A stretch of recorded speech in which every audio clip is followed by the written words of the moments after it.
number one list of demand from Black Lives Matter, this is supposedly, I haven't seen it in this African American history course, was to convict and ban Donald Trump from future political office. That has no place in the classroom. If you're going to open the door to a group that talks about banning Donald Trump, then we need to have a MAGA history class. We need to have a Tea Party history class. We need to have it all. Either we have it all out there, or we keep it kind of straight to history, unbiased politically. Because Black Lives Matter is a secret door opening to Democrat politics. It's an indirect way to get Democrat philosophy. And I'm not talking about populist Democrats. These are the Hillary Clintons, the corporate Democrat policies. I'm not for it. So what if, let's just say hypothetically, that the AP African Studies course didn't even include anything about Black Lives Matter? What if it just didn't include Black Lives Matter? Because it seems to be that that's like your main issue. And I don't agree. Obviously, I don't agree. But there's so much more to this course than that. Like, that's such a small little speck of what this course is about, that it really seems like I don't know why everyone's like fixated on that so much. I think you're looking at a small percentage of this that's remotely even political. Well, if it's a small percentage, then we got to have a small percentage of MAGA history too. But then we're going down the path of DeSantis was right. He's going through, I don't know the exact story, but it sounds like he's, saying, hey, you've got to take these things out if you want to have it in Florida. And it sounds like he's heading down the right path to me. But you do realize that the part of U.S. history, like factions, which is what the Tea Party is, a faction of the Republican Party, like that stuff is actually taught. Yeah, so the kind of the point you're making, MAGA, we got to teach that stuff too. Is MAGA taught though? Because the number one demand for Black Lives Matter had nothing to do with Black lives. It's on the website. It said to ban Donald Trump. So do we have MAGA taught in the AP level course anywhere? Well, not in African studies. Well, in any other course. Well, number one, it's arguable that having given Donald Trump's bigotry, that it's actually not in the interest of Black folks to have him, in office, number one. But number two, you're just teaching what a particular group thought or felt. That's not requiring anybody else to feel that way. Okay, you're then let's teach. This particular group at this particular point in time felt this particular way. So then let's teach why the populist right, MAGA, Steve Bannon as a leader, why they thought. I think they do. I don't think there's any problem with that, because I'm sure people would come to a conclusion when they find out why they think what they think. I don't know, but if it's like it could be done. But let's say, so what would that course be under? Would it be under AP? Make it a MAGA course. Well, but see, it's AP MAGA history, when MAGA has only existed for this much of U.S. history, when Black history spans literally the entire time of this country. Is that the comparison we're making? Populism in America goes back to Andrew Jackson. Well, then have a course in populism. And then you would teach. And populism is both right and left, by the way. Populism is not just it doesn't just mean like when the right wing is mad at the right wing establishment. Populism is when the populace is mad about the establishment. They feel left out, whether that's on the right or the left, and then they create movements based around that. Yeah. Ultimately, what you're looking at is a situation where there are always, there are always casualties, and it's always the working class, and people of color, especially the Black community, make up a significant portion of the working class. They are always thrown under the bus for these political posturing purposes, which have nothing to do with economics that will actually help benefit people in their daily lives. That is always going to be the case. So if you're teaching AP African Studies, but you're going to do it in a way that is obviously going to create a divide and conquer strategy by, on the one hand, you have a governor who's going to use it as a bigotry weapon, which it is. And then on the other hand, you have the other side that's going to use it as a culture war weapon, which it is. And then you're left with nothing.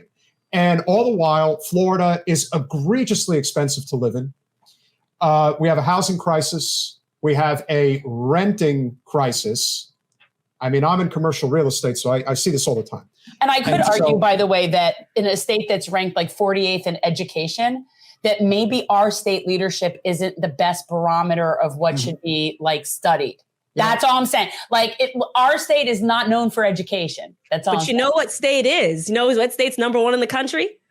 New Jersey, baby. Is that New true? Jersey, and we're not getting rid of it here. And we're number one in the country. Just saying. Wow. But New Jersey does have a serious problem when it comes to income inequality. Yeah, Oh, that yes. was a different story. Absolute yes. problems. Oh, As I yes. always like to say, Osiris, I don't know how well you know New Jersey, but I always, when Imani and I first talked, I always say, if you really want to know what New Jersey's all about, just look at Orange, New Jersey. There's East Orange and there's West Orange. And if you want to see how America is properly constructed as it was intended, then look at those two communities. You have the urban, blighted East Orange and the massively affluent suburban West Orange. It's the Great Gatsby. And- It's the East Egg and the West Egg. And so understanding those divisions and how it's been that way for generations, not for a few years, not for a decade or two, but for 50, 60, maybe even 100 years. It's been this way for a very long time. And what cannot be denied, even though every once in a while New Jersey does elect a GOP governor, this is an extremely blue state. And so it really doesn't matter which political party is in charge. They are going to take advantage of people of color because they're the easiest target. They have the least amount of wealth concentration in the whole country and probably the world as a whole.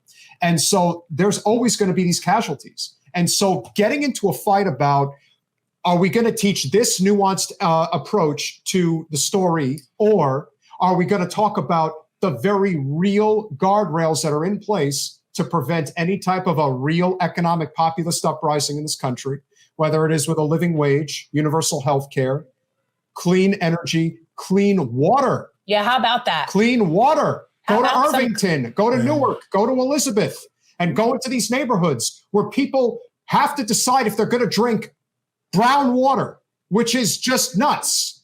But if you were to go into Livingston, if you were to go into Parsippany, if you were to go into Wayne, if you were to go into West Orange, the second there would be a problem with their drinking water, it would be solved tomorrow. In fact, it would be solved tonight before tomorrow so that nobody would find out about it.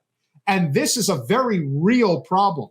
So if we're going to figure out how to blend the populist left and the populist right, it has to be on economic grounds because these issues are very real and most people agree with them. It's like, I understand the right's argument when they're saying we don't want government-run healthcare. Good, neither do we. We want government-funded healthcare because the government is supposed to work for us, not the other way around. And so the second you separate the corporate special interests, and let me tell you, man, if you really want to see corporate special interests at the very best, just drive Route 1 up Central New Jersey line and see where all the mega corporations house their businesses. They house them in New Jersey, all of them. I went to Rutgers. Yes, I went to Rutgers. And if you want to see where all of these businesses line themselves up between New Brunswick and Piscataway, they are all there, all of them. And it's in a very sleepy part of town. There's no businesses, there's nothing. But that's where these mega corporations hide themselves. Johnson & Johnson, they've been there forever. And these are the very mega corporations that run our country. And they don't give a rat's ass whether your state's red or blue. They'll screw you 10 ways to Sunday, regardless of who's in charge. The reason I have more disdain towards the Democrats is because they pretend like they give a shit. Right. The Republicans are at least transparent in saying, yeah, we don't care. I prefer to be stabbed in the chest than the back. That's essentially what we're talking about. Yeah. But that's why libertarians question public schooling in general. Like if the government controls public schools, then are they going to teach the faults of the government? It's a conflict of interest.